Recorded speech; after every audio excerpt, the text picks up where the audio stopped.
Marcus willing one of the self made billionaire, लेकिन उसके बारे में कोई कुछ नहीं जानता है। अफ्रीका और यूरोप में सबसे बड़े कैब सर्विसेज बोल्ट का फाउंडर। बोल्ट एक ऐसी कंपनी है जिसके पास यूरोप में सबसे बड़ा इलेक्ट्रिक स्कूटर का नेटवर्क है। अफ्रीका में सबसे बड़ा कार एंड बाइक का सर्विस है और खुद का डिलीवरी सर्विसेज भी है। और आज के टाइम बोल्ट के पास 100 मिलियन से भी ज़्यादा कस्टमर हैं 500 शहरों में और 45 कंट्रीज़ में। और आज के टाइम बोल्ट का वैल्यूएशन $8 बिलियन से भी ज़्यादा का है। और इस वीडियो में हम यही देखेंगे कैसे बोल्ट ऊबर को अच्छे से टक्कर दे रहा है यूरोप और अफ्रीका में। इस सक्सेसफुल कंपनी के पीछे एक इनक्रेडिबल लड़के का स्ट्रगल था और इसका कभी मकसद था ही नहीं इन बड़े कंपनियों से रेस करने का। 1993 एस्टोनिया को रसिया से आज़ादी मिलता है और जब मार्कस 10 साल का था तब एस्टोनिया यूरोपियन यूनियन को ज्वाइन करने वाला था और उसके कुछ साल बाद एस्टोनिया में कुछ अनप्रिडिक्टेबल होता है।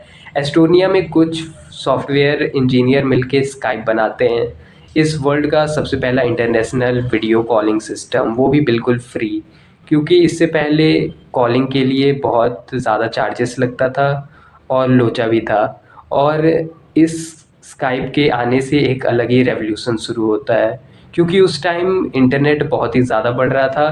तब पहले ही महीने में स्काइप को 1 मिलियन से भी ज़्यादा डाउनलोड मिल गए और 2 साल बाद स्काइप एक $2 बिलियन से भी ज़्यादा बड़ा इंडस्ट्री बन जाता है।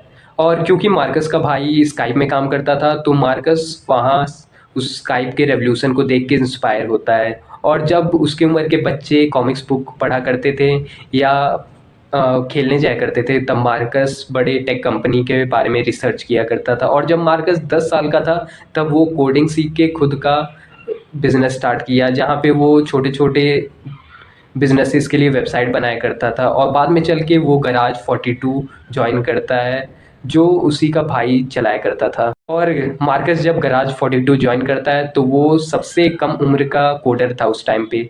और वहाँ से मार्कस को अपॉर्चुनिटी मिलता है बड़े टेक फाउंडर के साथ काम करने का और उसको उस टाइम स्काइप ही के एक फाउंडर के साथ काम करने का मौका मिलता है। और जब मार्कस हाई स्कूल से पास आउट होने वाला था तब वो अपना पहला टैक्सी सर्विस लॉन्च करता है, टैक्सीफाई। क्योंकि मार्कस को बिजनेस स्टार्ट करना था तब वो हर फील्ड में रिसर्च करने लगता है। वो देखता है कि ट्रांसपोर्ट इंडस्ट्री $1 ट्रिलियन इंडस्ट्री है तो क्यों ना उसी को चूज़ किया जाए। और मार्कस का भाई क्योंकि बाहर कंट्रीज़ में जाया करता था और वो ज़्यादा डेवलप्ड थे तो वहाँ पे वेब बेस्ड टैक्सी सर्विसेज था और मार्कस का भाई उसको बताता है तो वहाँ से थोड़ा इंस्पिरेशन उसको मिल जाता है क्या करना है कैसे करना है। और क्योंकि मार्कस को वीकेंड डेज में एक एक घंटे इंतज़ार करना पड़ता था टैक्सी का, तब वहाँ से मार्कस का ये टैक्सी वाला इरादा और भी ज़्यादा फाइनल हो जाता है।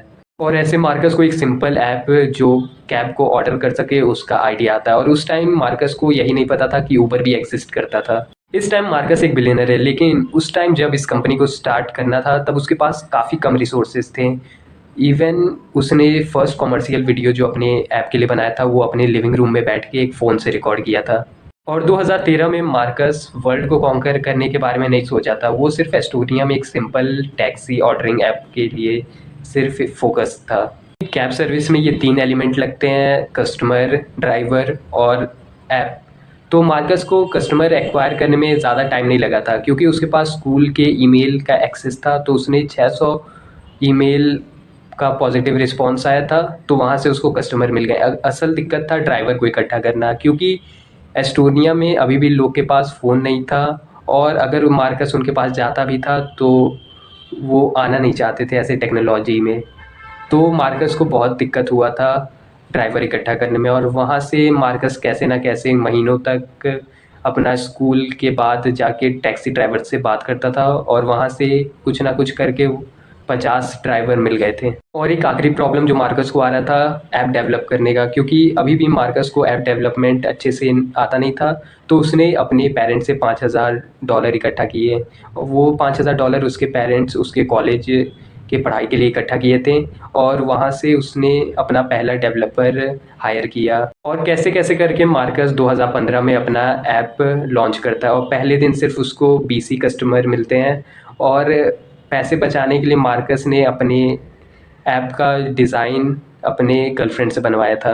और आगे चल के मार्कस का भाई उसको उसके कंपनी में ज्वाइन करता है और मार्कस के भाई को कम मत समझिएगा, क्योंकि मार्टिन 20 साल की उम्र में खुद का टेक स्टार्टअप लॉन्च करता है और काफ़ी कम टाइम में उसका आईपीओ भी लॉन्च कर देता है, और डॉट कॉम क्रैश की वजह से उसका वो बिजनेस बैंकरप्ट हो जाता है, और ऐसे मार्कस स्काइप ज्वाइन करता है और मार्कस का मेहनत काम आया, उसे धीरे धीरे बाद में चल के 50,000 डेली के राइड मिलने लगे। अब बात करते हैं कैसे बोल्ट अफ्रीका में अपना पैर जमाता है और ऊबर को ख़त्म कर देता है। चलिए बात करते हैं कैसे बोल्ट अफ्रीका में ऊबर को अच्छे से टक्कर दे पाया, क्योंकि ऊबर अफ्रीका में कार्ड एक्सेप्ट किया करता था और अफ्रीका में ज़्यादातर लोग के पास कार्ड था ही नहीं, और इसी का फ़ायदा उठाते हुए बोल्ट ने कैश सिस्टम ले आया कि आप कैश भी एक्सेप्ट कर सकते हैं, और ऐसे बोल्ट अफ्रीका में अपना पैर जमाता है। और अफ्रीका में ज़्यादातर ये